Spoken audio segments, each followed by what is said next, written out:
Reason and religion, are they compatible or not? Yaron Brook says no. We say bad Brook.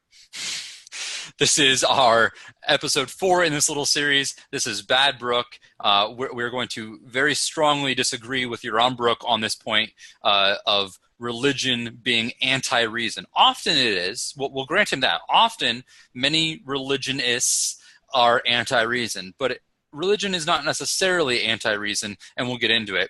But it's important or helpful to understand this was his major supposed takedown of Shapiro in his recent discussion of Ben Shapiro on his podcast, number 137 of Living Objectivism.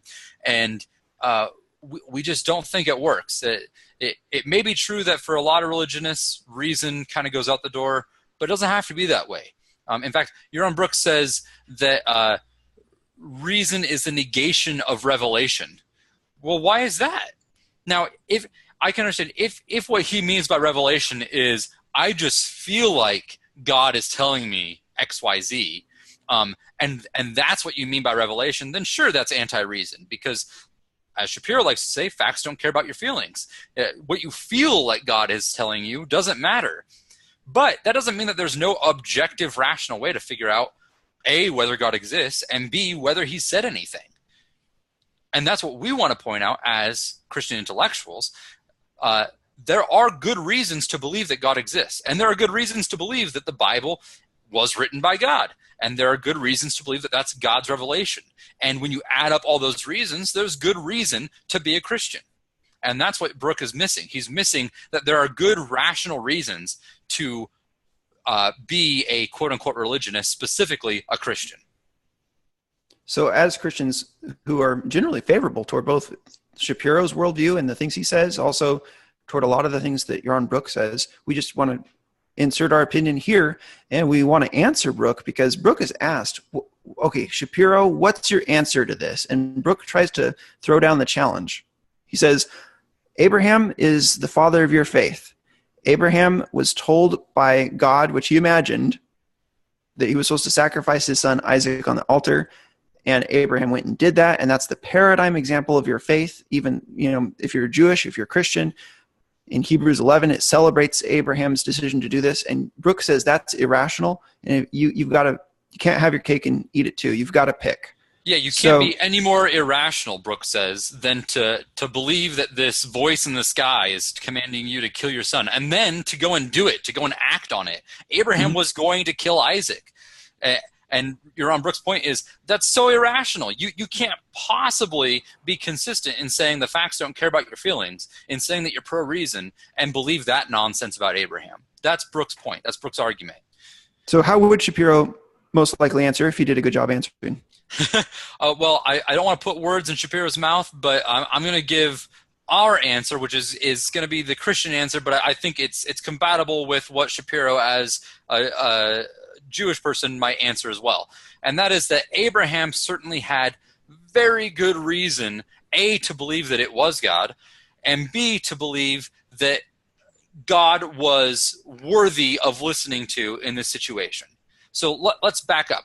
Abraham had already had multiple experiences of God throughout his life and of God's faithfulness in keeping his promises to Abraham. So, for instance, Abraham was told by God that he would have a son when he and his wife were really, really old and beyond childbearing years.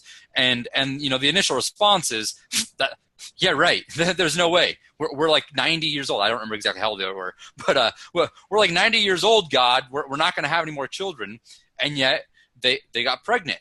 And God's promise was that this child is going to be whom your descendants are going to be numbered through. And this was Isaac, obviously. So Isaac, God had already proven himself able to do miraculous things and able to fulfill his promises through the birth of Isaac.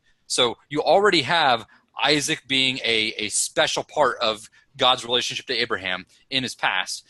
And then you've got God saying, all right, go kill Isaac, Abraham. Now, Abraham can think a couple of things here. He can think, all right, God's going to God lied in the past, and Isaac's not going to give birth to many descendants of mine. So God was a liar. Since Isaac's going to be dead, he can't have any more children after he's dead. So God's a liar. But Abraham doesn't believe that. He has good reason to believe God's not a liar. So now what's the other option? Maybe God's going to raise Isaac from the dead. In fact, that's exactly what Hebrews 11 says that Abraham thought about. It says Abraham reasoned that God was able to raise Isaac from the dead.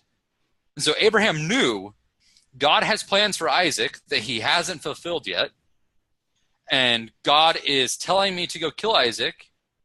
Well, God must be planning on raising Isaac from the dead. That was Abraham's reason. That was his rationale. And so he was being very rational in what he was doing. And if you want to bring in things about, well, how evil, how horrible of him to sacrifice his son on God's request, not on theistic premises, not if God created the entire universe, including Abraham and Isaac, not if Abraham and Isaac are God's property. In that case, it's very rational, and in fact, it would be really irrational for Abraham to disobey God in that way. So that's the essence of our answer. And we could go into even more depth about the reasons that Abraham would have had to believe. He had seen multiple miracles from God. He had talked to God face to face as a man because God appeared in a theophany. He'd seen Sodom and Gomorrah. He'd seen the plagues on the Egyptians when they had sinned. And not only that, but there's this relationship between Abraham and God where over time Abraham has made various mistakes of failing to believe. Mm-hmm. And then God came and saved him anyway.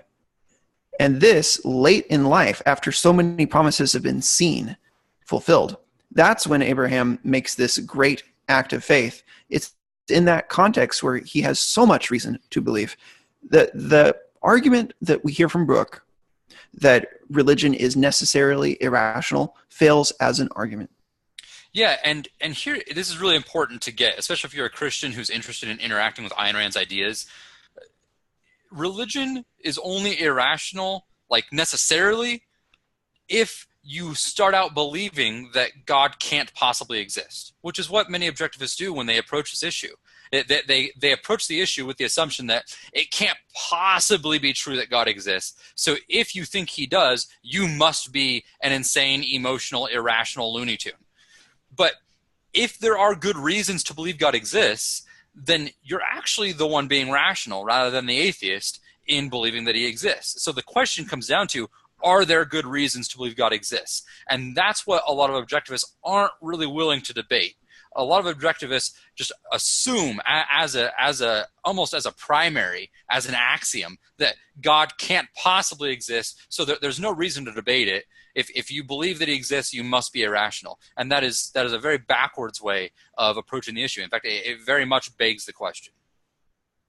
So summarizing what we've done in these 4 little episodes, we had the good and the bad of Yaron Brook, and as well as with Ben Shapiro. So if you haven't listened to all of them, go back and check them all out. We should have links so that you can find all the different sources. You can hear the people in their own words. And we encourage that because these are 2 people that we follow voraciously. And we would love it if these people would see each other's arguments a little more clearly. And that's the foundation of a coalition that we need in the future.